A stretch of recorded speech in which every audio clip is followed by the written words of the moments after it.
Hi guys, hello and welcome back to my channel love beauty on duty. Friends, आज के इस video में हम बात करेंगे अर्ली प्रेगनेंसी के कुछ शुरुआती लक्षणों के बारे में। किसी भी महिला का पीरियड मिस होना प्रेगनेंसी का सबसे बड़ा साइन माना जाता है और ये हम सब जानते भी हैं। लेकिन क्या आप पीरियड मिस होने के पहले भी जान सकते हैं कि आप प्रेग्नेंट हैं या फिर नहीं हैं? तो हाँ, आप बिल्कुल जान सकते हैं। आज के इस वीडियो में ऐसे ही कुछ शुरुआती लक्षणों के बारे में हम बात करेंगे जिससे आप आसानी से ये जान सकते हैं या फिर अंदाजा लगा सकते हैं कि आप प्रेग्नेंट हैं या फिर नहीं हैं। तो चलिए फिर बिना किसी देरी के वीडियो शुरू कर लेते हैं।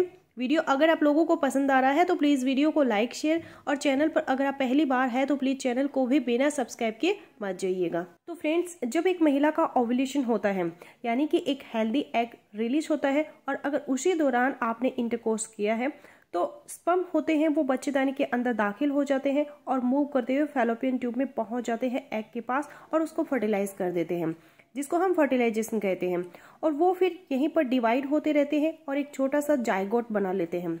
डिवीजन चलता रहता है और धीरे धीरे वो जाइगोट नीचे बच्चेदानी में आता है और अब ये ब्लास्टोसिस्ट के फॉर्म में बच्चेदानी के सबसे अंदर की जो लेयर है जिसे हम एंडोमेट्रियम कहते हैं वहां पे जाके इम्प्लांट हो जाता है, जिसको हम कहते हैं इम्प्लांटेशन होना। यानी अब आप प्रेग्नेंट हो चुके हैं, आपने प्रेगनेंसी कंसीव कर ली है। तो आपके सेक्सुअल इंटरकोर्स के अगर देखा जाए तो 6 से 7 दिन बाद आप प्रेग्नेंट हो जाती हैं। तो इस दौरान आप कई सारे लक्षण महसूस करेंगे। तो पहला जो लक्षण है वो है स्पॉटिंग। जब एम्ब्रियो आके एंडोमेट्रियम की लाइनिंग में चिपकता है यानी कि जब बच्चा इम्प्लांट हो रहा होता है तो कुछ ब्लड वेसल्स डैमेज हो जाती है, टूट जाती है, जिसकी वजह से हल्का हल्का सा ब्लड आता है। दूसरा है माइल्ड क्रैम्प लोअर एब्डोमेन। जब जाइगोट यानी एम्ब्रियो यूट्रस में अपनी जगह बना रहा होता है तो वहां पर आपको माइल्ड क्रैम्प्स महसूस हो सकते हैं। इसके अलावा चक्कर आना, जो एक बहुत ही कॉमन सिम्टम है अर्ली प्रेगनेंसी का। ऐसा इसलिए होता है क्योंकि ब्लड फ्लो इतना ज़्यादा बढ़ जाता है। प्रेगनेंसी होने के बाद हमारी जो ब्लड वेसल्स होती है वो ढीली हो जाती है, तो इस वजह से चक्कर आ जाते हैं। बीपी लो हो सकता है, शुगर लो हो सकता है। इसके साथ साथ हेडेक की शिकायत होती है, वो भी इसी वजह से होती है। अगर आपका बीपी लो होगा तो डेफिनेटली सर में दर्द होगा। अगला सिम्टम है ब्रेस्ट में टेंडरनेस। प्रेगनेंसी रहते ही फीमेल्स की बॉडी में हार्मोनल चेंजेस होने लगते हैं, जिसकी वजह से आपकी ब्रेस्ट सेंसिटिव हो जाती है और आपको ब्रेस्ट में हल्का हल्का पेन भी फील हो सकता है। अगला सिम्टम है वोमिटिंग एंड नोजिया। जहां एम्ब्रियो अटैच होता है वहां से एक हार्मोन बनता है जिसको एचसीजी कहते हैं और वो हमारे दिमाग में वोमिटिंग सेंटर को स्टिमुलेट करता है। इसीलिए बहुत बार महिलाओं को प्रेगनेंसी का पता तब चलता है जब उन्हें उल्टी उबकाई आए और किसी किसी को ये मॉर्निंग के टाइम में ज़्यादा होती है, इसलिए इसे मॉर्निंग सिकनेस कहा जाता है।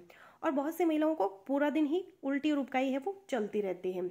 इसके साथ साथ आपको कॉन्स्टिपेशन की प्रॉब्लम हो जाएगी। प्रेग्नेंट होने के बाद में आपकी बॉडी में बहुत से हार्मोन इंक्रीज होने लगते हैं, जैसे प्रोजेस्टेरोन, एस्ट्रोजन और ह्यूमन कोरियोनिक गोनाडोट्रोपिन।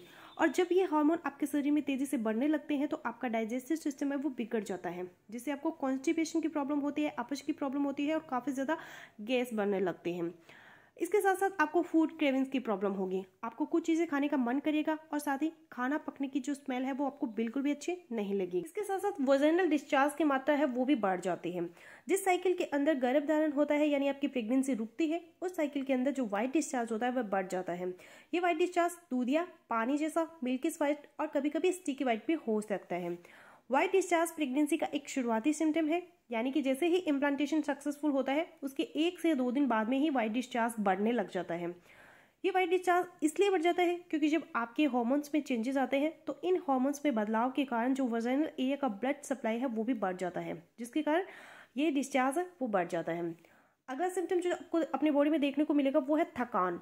प्रेगनेंसी के दौरान महिला के अंदर प्रोजेस्टेरोन हार्मोन बढ़ने लगता है जो कि शिशु के विकास के लिए जरूरी है, लेकिन यह हार्मोन मेटाबॉलिज्म को भी कमजोर कर देता है और इससे आपका एनर्जी लेवल है वो लो हो जाता है, जिससे प्रेग्नेंट महिला को बहुत ज़्यादा थकान महसूस होने लगती है। तो फ्रेंड्स, अगर आप भी इन दिनों अपनी बॉडी में ये लक्षण महसूस कर रहे हैं या फिर इनमें से अगर 3-4 लक्षण ही महसूस कर रहे हैं तो आप ये अंदाज़ा लगा सकती हैं कि इस महीने आपने गर्भ धारण कर लिया है या फिर नहीं किया है। तो फ्रेंड्स, आई होपफुली मेरा आज का वीडियो आप लोगों के लिए यूजफुल रहेगा। सो मिलती हूँ नेक्स्ट वीडियो में, तब तक के लिए गुड बाय।